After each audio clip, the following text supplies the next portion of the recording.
Olá, estou aqui de volta mais uma vez para iniciarmos a nossa primeira lição nesta série Fundamentos. Desta feita, nós vamos estudar um tema muito importante, o contexto da Reforma Protestante. Nesse aspecto, chama a sua preciosa atenção para algumas observações que eu considero ser necessárias e fundamentais. A primeira observação que eu vou fazer é exatamente esta. A Reforma Protestante foi, sem sombra de dúvida, a maior e o mais importante acontecimento que já se deu na história da Igreja depois do Pentecoste.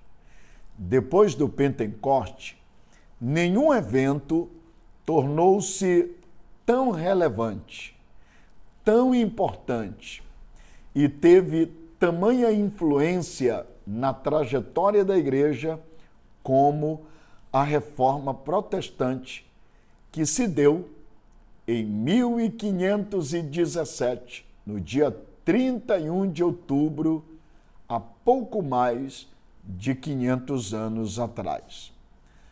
Certamente você deve estar fazendo a seguinte pergunta: Pastor João Batista, por que essa afirmação? Vou fundamentar explicando para você. Se o dia de Pentecostes, em Atos capítulo 2, verso 3, foi marcado pelo derramamento do Espírito Santo sobre toda a igreja e pelo fenômeno da glossolia, a experiência do falar em outras línguas, pode ter certeza que a Reforma Protestante marcou o retorno da igreja aos trilhos da verdade e à centralidade das Escrituras. Nesse aspecto, faço uma ressalva para você. A Reforma Protestante não foi uma busca pela inovação, nem tampouco uma busca pelas novidades, mas foi um retorno ao cristianismo puro e simples, ensinado pelos apóstolos. Aliás, essa é a ideia de Reforma Protestante: retornar à forma original, voltar às suas origens, a origem de quando a igreja iniciou, centrada nos trilhos da verdade, vivendo um cristianismo puro e simples. Mas há uma pergunta: o que estava acontecendo no contexto da reforma? Qual era o estado da igreja naquele contexto? Essa é uma pergunta interessante. Fico, às vezes, estarrecido porque nós estamos pouco mais de 500 anos depois da Reforma e ainda há muitos cristãos, incluindo líderes, que falam mal e até criticam quando tratamos sobre a importância da Reforma Protestante. Na verdade, eles agem assim, primeiro, porque não sabem o que foi a Reforma Protestante, não têm ideia do que estava acontecendo, não sabem contra o que e contra quem os reformadores protestaram, não sabem qual foi a ênfase da reforma, não sabem quais as suas implicações e nem tampouco os benefícios que a Reforma Protestante trouxe para a igreja de hoje. Isso me lembra um famoso adágio popular que diz: você não pode saber para onde está indo se não souber primeiro de onde você veio. Portanto, se você quer saber qual a importância da Reforma Protestante, primeiro deve, de fato, procurar saber o que estava acontecendo por trás da reforma. E nesse particular, vou aqui pontuar exatamente qual era o estado da igreja naquele contexto e o que estava acontecendo. No contexto da reforma, a figura papal rogava para si o título de único mediador entre Deus e os homens. No contexto da reforma protestante, a tradição da igreja julgava ser a única que podia definir as questões relacionadas à fé, se pondo inclusive acima da Bíblia. No contexto da reforma, havia o abuso excessivo do alto clero que julgava estar acima da igreja. No contexto da reforma, era comum o uso de elementos estranhos ao culto e que, por sinal, resultou na paganização da adoração a Deus. No contexto da reforma, a igreja era comprometida com o Estado e o Estado manipulava a igreja de tal forma que a igreja era envolvida com atos obscuros, subornos e, o que era pior, o enriquecimento ilícito.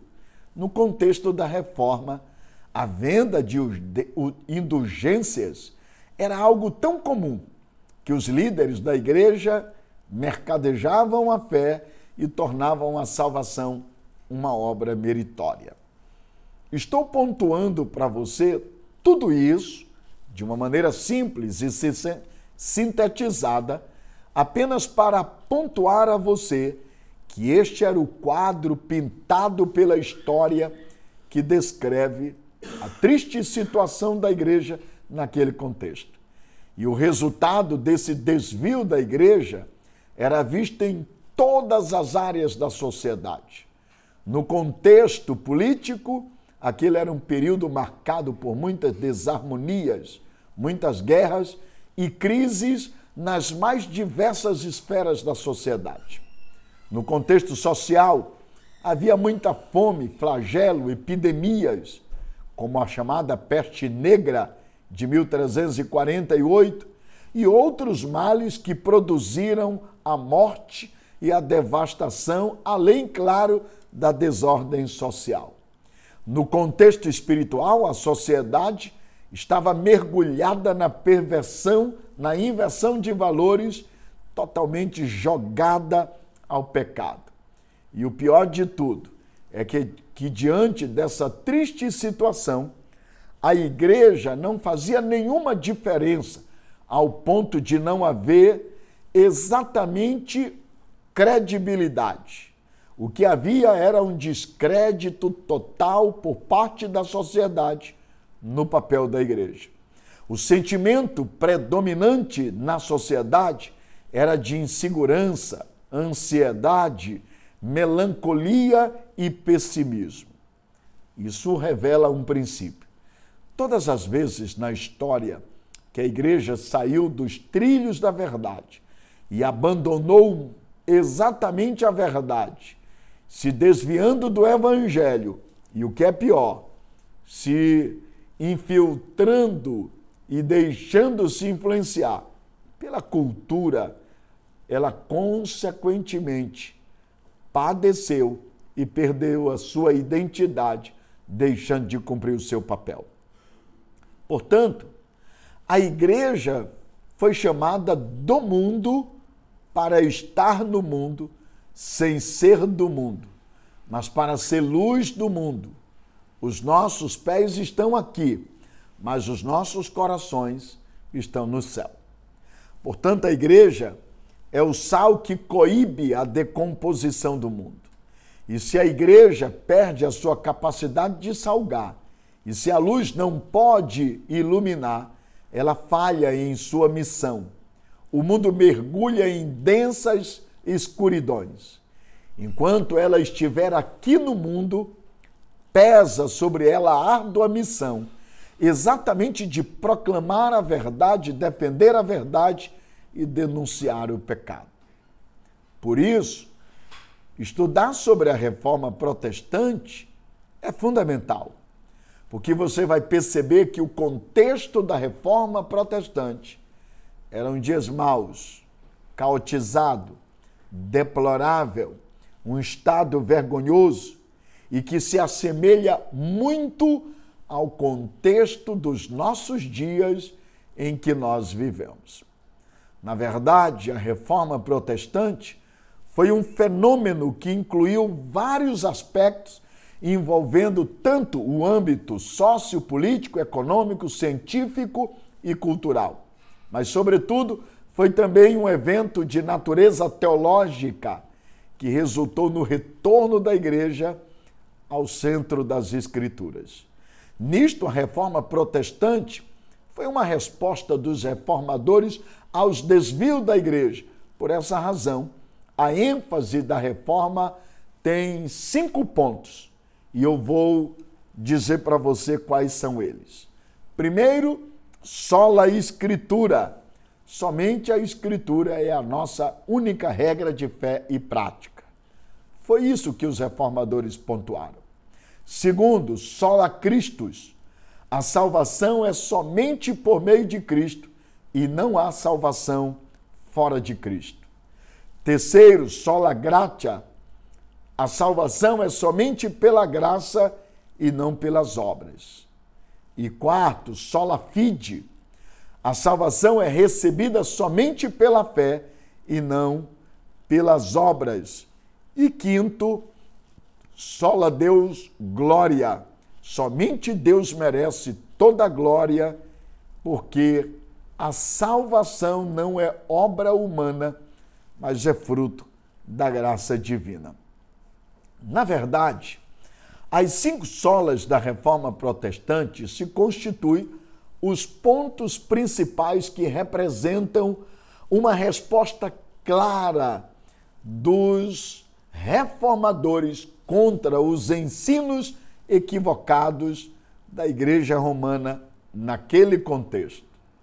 A Igreja dizia que a tradição era a única que podia julgar e definir todas as questões relacionadas à fé, inclusive se colocando acima da Bíblia. Os reformadores, então, responderam dizendo não. Sola Escritura. Somente a Escritura tem autoridade para julgar e definir todas as questões de fé. A Igreja Romana dizia que a figura papal era a única representante de Deus na terra e o mediador entre Deus e os homens. Os reformadores, então, responderam dizendo, não, sola Christus. Somente Cristo é o legítimo representante de Deus na terra, o único mediador entre Deus e os homens. A Igreja Romana dizia que a venda de indulgências era um meio pelo qual se poderia mercadejar a fé, ajudando as pessoas a tirar a alma daqueles que estavam sofrendo no inferno, exatamente dando a eles a oportunidade de serem salvos. Era, na verdade, a música cantada na esquina. Cada moeda que cai nos cofres da Basílica de São Pedro é uma alma que sai do purgatório. Mas os reformadores responderam dizendo não, sola fide. A salvação é somente pela fé em Cristo e só se fundamenta naquilo que Deus fez lá na cruz e não naquilo que o homem pode fazer. Ou seja, a salvação é somente pela fé em Cristo, pois a fé é apenas a causa instrumental. Em outras palavras, é o meio. A salvação é obra de Deus. Mas, para fechar o raciocínio dessa nossa primeira lição, a Igreja Romana adicionou elementos estranhos ao culto e ainda instituiu oração aos santos canonizados como mediadores entre Deus e os homens. Os reformadores disseram não, somente Deus glória, somente Deus tem o direito e a Ele deve ser tributado toda a honra e toda a glória do início ao fim. Portanto, eu concluo dizendo para você nessa primeira lição sobre o contexto da Reforma Protestante. Precisamos de uma reforma que ponha de volta o caminho da verdade e de uma vida cheia do Espírito Santo. E para isso precisamos entender qual é a mensagem da Reforma Protestante para a igreja de hoje. Você, líder, que obviamente precisa abrir os olhos da sua liderança compartilhando a respeito desse assunto. Saiba conhecer o que estava acontecendo no contexto da reforma. Compreender contra o que e contra quem os reformadores protestaram. Entender qual a ênfase da reforma e, sobretudo, a mensagem que ela traz para a igreja de hoje é importante para que você possa, de fato, ajudar seus liderados, sua liderança, a ter uma vida pautada na verdade, trilhando o caminho do evangelho puro e simples e viver um cristianismo autêntico. Deus abençoe a sua vida. Essa foi a nossa primeira lição, o contexto da Reforma Protestante. Eu aguardo você em o nosso próximo encontro. Deus te abençoe. Amém.